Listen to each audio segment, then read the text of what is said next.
Gopal sir, आज 348 दिन हो गए आप लोग लगातार धरना प्रदर्शन जंतर मंतर पे कर रहे हो। आपकी मांगे कहाँ तक पहुँची है सरकार के पास? मांगे तो कोई देने के लिए तैयार ही नहीं है, तभी तो ये आंदोलन चल रहा है ना कंटिन्यू। नहीं, क्यों नहीं तैयार है? आप लोग गलत मांग रखते हैं क्या सरकार से? गलत मांग कुछ नहीं है, सिंपल मांग है जुडिशरी कमेटी। जुडिशियल कमेटी देने में क्या दिक्कत है? लेकिन जुडिशियल कमेटी अगर दे दिया को दूध का दूध पानी का पानी निकल के आएंगे, तो यही रिजल्ट आपको मिल रहा है। जो आपको एक हफ्ते के अंदर अंदर आपने एक रिजल्ट देखा होगा, जो कि सेवारत सेना के अंदर भी ये होता है। अगर मान लो उनके खिलाफ अगर आवाज़ उठाया तो उसका डेड बॉडी आ जाएंगे घर पे। ये कई केस में आया हुआ है।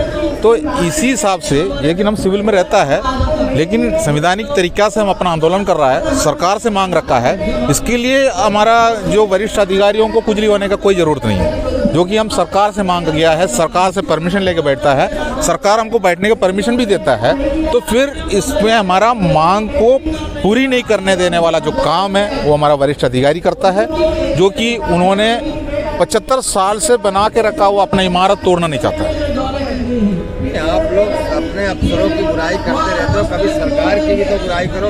वहाँ पे जो है प्रधानमंत्री जी हैं, जो सारे निर्णय खुद लेते हैं। देखो, प्रधानमंत्री तो हर जगह पर कह रहा है उन्होंने ओआरओपी दे दिया, तो हमने उनको ये कहा है ओआरओपी जो दिया है तो उसका विसंगति दूर करने वाला काम भी उन्हीं का है। उसी के लिए वो तैयार नहीं थे, तब हम लोगों ने जुडिशियल कमेटी का मांग किया। लेकिन जुडिशियल कमेटी देने में दिक्कत इसलिए है, वही तो मैं कह रहा हूँ, जो को फौज जो बना हुआ है वो अंधा कानून, जो काला कानून जो बना कर रखा है, काला अंग्रेज का तरफ से जो उन्होंने अपना जो तलवार चलाता है, तो उनका पास वो जो पावर है वो पावर इस्तेमाल कर रहा है। लेकिन अभी मैं आपको बता रहा हूँ, शुरुआत से लेकर अभी तक काफ़ी फ़र्क है। शुरुआत में तो मैं आपको कहना चाहता हूँ, जो फरवरी 20 तारीख को हमारा आंदोलन शुरू होने के बाद जो 3 अप्रैल को हमारा कॉल था ऑल इंडिया लेवल में, जो कलेक्टर के पास मेमोरेंडम देना, तो 20 फरवरी से लेकर 3 अप्रैल के बीच में यहाँ पर यही जंतर मंतर पर हमने देखा, हमें उखाड़ के फेंकने में, पुलिस को लगा के लाठीचार्ज कराने में, परमिशन ना देने में, और ट्विटर में लिख रहा है और कुचालने के लिए लिख रहा है, आतंकवादी बैठा है, एंटी नेशनल हो रहा है। इसी जैसा हमारा वरिष्ठ अधिकारियों ने टिप्पणी कर रहा था। उसी के बाद जब उनको पता चला, जो 3 अप्रैल को ऑल इंडिया लेवल में जैसे जवान अपना झंडा लेकर बाहर निकला, तो उनका मतलब प्रॉब्लम यही हो गया, वो सोचा अब जैसे जवान को हम रोक नहीं सकते। लेकिन उनको वो इसको तोड़ने में लगे थे। तब एक हफ्ते के अंदर जो 9 अप्रैल को आपने देखा, हम लोगों ने यहाँ फेडरेशन बना दिया। जो फेडरेशन में उसी टाइम पर 150 से ऊपर संगठन हाथ मिलाया था। लेकिन हमने एक शर्त रखा था, जंतर मंतर से हमने एक शर्त रखा था, सबका सैनिक संघर्ष कमेटी ने एक शर्त रखा था, पहले से ही वही शर्त चल रहा है। वो यही था, इसमें राजनीति नहीं होंगे और अफसर नहीं होंगे। लेकिन अफसर का संगठन भी और राजनीति का संगठन भी उसके अंदर हाथ लगाया, लेकिन हम लोगों ने धीरे धीरे उसको हटाना है। लेकिन अफसर का जो एक टीम हमारा पास यहाँ 7 तारीख को 8 तारीख को जंतर मंतर पे आए थे समर्थन पत्र देने के लिए, हमने उनको टोटली आउट ऑफ कर दिया। उसके बाद हमारा आंदोलन को मजबूती देकर अफसरों ने अपना पिल्लों में जाकर बैठ गया। लेकिन धीरे धीरे उन्होंने यहाँ पर अपना जयचंदों को छोड़ा। जो हम लोग, देखो हमारा एक प्रॉब्लम यही है, जैसे जवान है, हम एक दूसरे को नहीं जानता है, तो हमारे पास आके हाथ मिलाते हैं तो हमने उसको गेट आउट तो नहीं कर सकता, क्योंकि उन्हीं का संगठन है ये। लेकिन हम उम्मीद कर रहा है वो हमारे साथ में मिलके, हमने जो सोचा है उसी जैसा आगे जाएंगे। लेकिन वो इसी जैसा काम उन्होंने किया है, उसका कारण भी मैं बताना चाहता हूँ, जो कि बुरा लगे अच्छा लगे लेकिन बताना है। जो कि सेना के अंदर सेवादारी प्रथा जो है उसको समाप्त होना चाहिए, में चिल्ला रहा है। लेकिन आप ये बताइए, जो पुराना टाइम से 75 साल से निकल के आया हुआ जो सेवादार सर्विस करके आया वो भी तो यही जमीन में पूर्व सैनिक बन के बैठा हुआ है। अगर किसी भी अफसर का संगठन में अगर पद दिया है, एग्जीक्यूटिव कमेटी में अगर चुनाव करके दिया है, तो उसी संगठन में वही जो सेवादारी किया हुआ जैसे जवान लगे हैं। अब वो हमेशा वफादार कुत्ता बन के रहता है, जो कि वो हमेशा उनका सामने जाके वो वही रहेंगे। वो हमेशा हमारा ये गुलामी को मरने तक लेके जाना चाहता है। लेकिन हमने गुलामी प्रथा के पीछे हम लोगों ने आवाज़ उठाया, यहाँ पर पहले बार उठाया है। लेकिन उसको खींचने में, टांग खींचने में लोगों को लगाया।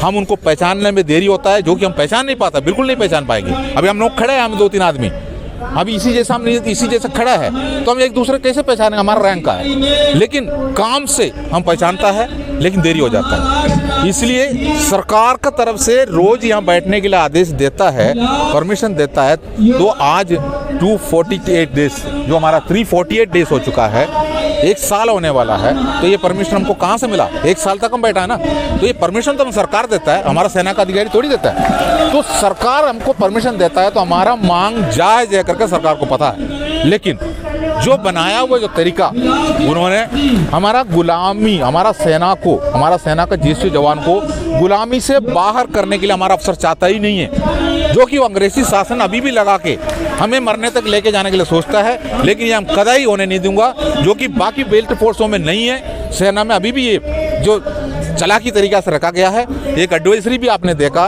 चीफ ऑफ आर्मी का, ये भी मजबूरी में निकाला गया है।